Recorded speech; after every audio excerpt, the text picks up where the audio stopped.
In today's Quickie, we're reviewing the 2025 Toyota Corolla Base LE. If you want a longer review on the Toyota Corolla LE for 2025, check out my main channel, Kirk Kreifels, for the full-length review. And this stunning white Corolla LE is brought to you by Germain Toyota of Naples. They have given this to me for a week, and special shout out to Southeast Toyota for also helping me out with this loaner car. The cheapest Toyota in America is the Corolla LE.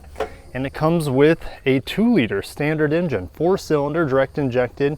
It does have a CVT transmission with a real first gear. We'll talk about that, how that behaves here a little bit when we start driving. It has 169 horsepower and 151 pound-feet of torque. Fuel economy should be 30 to 40 miles per gallon, depending how much you're driving on the highway. This vehicle is built in Mississippi.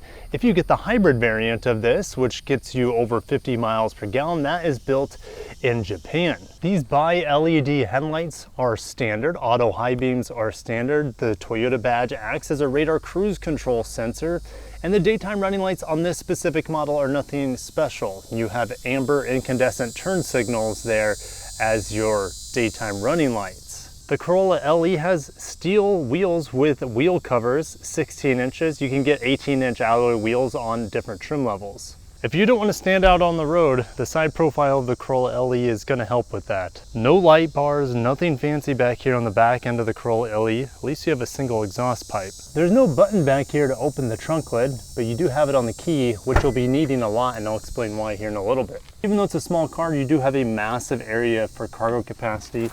And I'm always wondering, for such a basic car, do we have a spare tire? And the answer is yes. We have a nice spare tire under there with a jack as well. Seats will fold down 60/40. Toyota even gives you a little light bulb back here for your trunk. Corolla LE actually has 3 different interiors, black, gray, and a mochi, I think was the other one. We have a fold down armrest with cup holders. That's not the most common thing to find actually on base cars. Getting into the back seat, the seat is actually set up for me at 6'1", and I actually have a decent amount of leg room here, despite it being a tiny sedan. 2 USB-Cs, no vents back here, no map pockets. Headroom is quite good. Even with my hat on at 6'1", I have a nice map light ahead. You have handlebars on each window. That's great. Materials, what do you expect? We have a cloth interior, we're gonna have hard plastics. Now, I mentioned you're gonna need your key fob quite a bit because there's no smart key access on this Corolla LE. You're gonna have to use the key.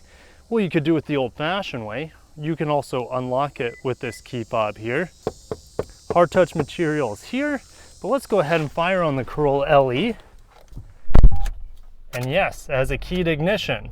And let's get it in the shade so you can see this interior a little bit better. All right, here we go.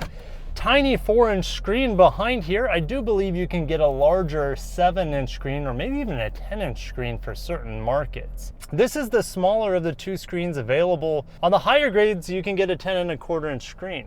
I do have Apple CarPlay and Android Auto wirelessly, as you could see here. There's a USB-C hidden down here for additional charging. Well, you're only charging because there's no wireless charger. So tethered is the only way to go. You do have, again, another USB-C here, which is a total of 4 USB-Cs in the car. Nice 12-volt there. I like auto brake hold. Sometimes you can't even find this in premium manufacturers, and it's here standard on this Corolla LE. Blind spot monitor is not standard. That is going to be an option. Radar cruise control, lane keep assist, however, is standard here. We do not have a leather wrapped steering wheel on this base Corolla, and I have noticed that this glossy bezel around here can blind you in sunny conditions. Air conditioning has been fantastic this week. Even in mid-90s with high humidity, the Corolla LE has fantastic air conditioning. Armrests are cozy on each side. Surprisingly, the center armrest doesn't have as much cushioning as your door armrest. Typically, it's the other way around. We do not have any sport modes here in the Corolla LE. So what you see is what you get.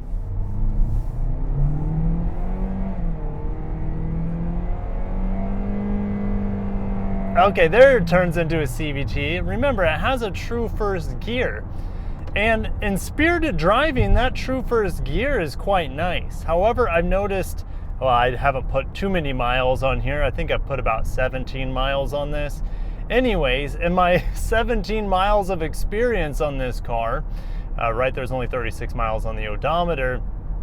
It does not enjoy mild presses of the throttle. It's kind of like a dead pedal for the first half of the pedal, right? There's not a lot of like instant response that you would get on the hybrid, for example, with the electric torque. All right, what are the brakes like? Let's see what the brakes are like here in the Corolla LE. Hard on them now. Okay. The vehicle feels very light. I think the brakes did a fantastic job there bringing this little vehicle to a stop, and very predictive. So brakes are great here. Turning radius is fantastic in such a small car. And here I am at like mid throttle and just nothing's going on. It's still accelerating, but it's just with the CVT, it's very ambiguous. I never know really what I'm gonna get. All right, and that's also true with other vehicles I've driven, like the Corolla Cross with this exact same powertrain. That's why I recommend the Corolla Cross Hybrid, because this CVT experience with the 2-liter is just not very satisfactory. Okay, when your foot is fully down, it's pretty decent. Like the Corolla is quicker than you would think it would be, but it seems like all of that 169 horsepower is behind a full pedal. You don't get, I would say, more than 100 horsepower, maybe not even 80 horsepower, unless you're past 50% on the pedal. All right, so there's just a lot of nannying you have to do with the pedal here, okay? And that's why I really like driving the Corolla Hybrid over this. On paper, it has less horsepower, but it just feels a lot more responsive, more peppy. It's a quieter engine. It's way more efficient. I'm getting 30 miles per gallon here. With mostly city driving, the Hybrid will easily get you over 50 miles per gallon LE to LE. You can also get all-wheel drive on the Corolla LE, which I find is quite fascinating. It's not like you're ever going to be traction limited in front-wheel drive here, unless maybe you have, you want that extra security in a snowy environment or a really heavy rain environment. You might, I got to get into that pedal. That traffic's coming. Safety features from Toyota are really good here with radar cruise control and lane keep assist, and it pops up real small font on this tiny screen. I can adjust the pacing off of the vehicle in front of me. Comfort in here is quite good. Even though it's a small car, it doesn't feel that small to me. I like the manual seats that are really easy to adjust on the fly. With the slide bar, the height adjustment over here, and of course the passenger seat is going to be fully manual as well.